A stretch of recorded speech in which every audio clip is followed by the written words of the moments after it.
আকিকা দেওয়া যাবে কিনা? গরু আকিকা দেওয়া যাবে কিনা?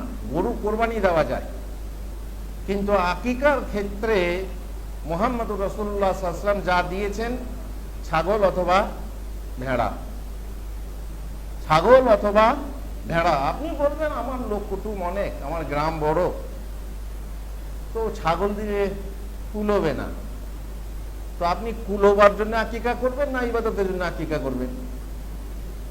দাল মে কুছ কালা হ্যায়, এ তো মানে গড়বড় হয়ে যাচ্ছে আপনার নিয়ত। আকিকা দেওয়ার নিয়ত নয়, কি করার নিয়ত? মানুষের কাছে নাম নেব, মানুষকে খাওয়াবো, এটা তো ভালো জিনিস, কিন্তু ভালো জিনিস হলো, কিন্তু এটা ওই জায়গার ইবাদত নয়। আপনি খাওয়ার অন্য সময় 5-7 খানা গরু জবাই করে গোটা গ্রামের লোক সমস্ত আত্মীয় স্বজনকে খাওয়ান, কিন্তু আকিকার যে ইবাদত সেটা যদি পালন করতে হয় সেই তরিকা মতো করতে হবে যে তরিকায় মুহাম্মদুর রাসূলুল্লাহ সাল্লাল্লাহু আলাইহি ওয়াসাল্লাম করেছেন। যেহেতু ইবাদত কবুল হওয়ার দুটো শর্ত, মৌলিক ইখলাস এবং তরিকায় মুহাম্মাদি। এখানে তরিকায় মুহাম্মাদিতে কি আছে? ছাগল অথবা ভেড়া। বলবেন গরু কোরবানি তো হয়, গরু যদি দি জায়েজ হবে কি না? কোরবানি যদি জায়েজ হয় আকিকা জায়েজ হবে না? হবে না। ওলামারা বলছেন জায়েজ হবে, তুমি যদি নিয়ত ঠিক রেখে করো, তাহলে ছেলে হলে 2টো গরু আর মেয়ে হলে 1টা গরু। ওখানে আবার কোরবানির মতো ভাগাভাগি হবে না, যে 7 ভাগে যেমন কোরবানি দেওয়া যায়, তো এখানে 3টে ছেলে আর 1টা মেয়ের আকিকা 1টা গরু দিয়েই হবে, এটা হবে না। কোরবানির সাথে আকিকা হবে না, কারণ তরিকায়ে মুহাম্মাদিতে নেই। এমনকি গরু দেওয়াটাও তরিকায়ে মুহাম্মাদিতে আকিকার ব্যাপারে নেই, কোরবানির ব্যাপারে আছে। এবার যদি বলে ওটাও দাম এটাও দাম, তুমি দিতে পারো, কিন্তু ভাগাভাগি প্রমাণ করতে পারবে না। ওটা হজে কি কোরবানিতে চলে, কিন্তু আকিকাতে ভাগাভাগি চলে না, যেহেতু প্রমাণিত নয়। একটা হাদিস বলছি, আয়েশা রাদিয়াল্লাহু তাআলা আনহা কে বলা হলো যে আপনার ভাইপো হয়েছে, আপনি ওর জন্য উট কোরবানি আকিকা দেন। কি বললেন? উট আকিকা দেন। এত খুশি যে সেই খুশিতে আপনি উট আকিকা দেন। তো আয়েশা রাদিয়াল্লাহু তাআলা আনহা একটা শব্দ বলেছিলেন, যেটার নামই আমার বইয়ে নাম রেখেছি, মাআযাল্লাহ। মাআযাল্লাহ, আল্লাহর পানাহ।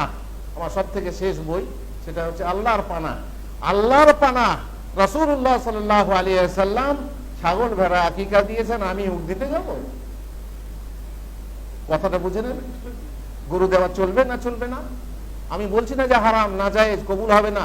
আপনি বলেন আমার নিয়ত ঠিক আছে, আমি আকিকা দেবো, ঠিক আছে, ছেলের পক্ষ থেকে 2টো, মেয়ের পক্ষ থেকে 1টা দেন, চলবে, কিন্তু চলবে, সুন্নাত তো হলো না, চলবে, কথাটা আলাদা।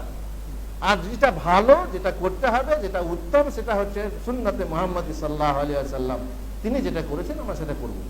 আমার যদি বেশি লোককে খাওয়াবার ইচ্ছা হয়, আমি অন্য সময় খাওয়াবো। অনেকে বলে ঠিক আছে আমি 2টো ছাগল দেবো আর 1টা গরু দেবো, এটা বাড়াবাড়ি হলো না? হলো না? এটা পণ্ডিতি হলো না? হলো না? কেন করব আমি যেটা রাসূলুল্লাহ সাল্লাল্লাহু আলাইহি ওয়াসাল্লাম করেন? এটা খাওয়ানোর জন্য নয়, যটা লোককে খাওয়ানো যাবে তটা লোককে খাওয়াও। জরুরি নয় গোটা গ্রামের লোককে আকিকা খাওয়াতে হবে। আর গ্রামের লোকের সমালোচনা করাও জায়েজ নয়, আকিকা দিলেও আমাদের ঘরে গোশ দিয়ে গেল না, না, তা অধিকার নেই। ওইটুকু কাকে দেবে কাকে দেবে না, একটু একটু করে যদি রান্না করে খাওয়া তো ঠিক আছে, আর না হয় একটু একটু করে কাঁচা গোশ দিয়ে এসো, আলু দিয়ে রান্না করা হবে, সমস্যা নেই। আশা করি বুঝতে পেরেছেন।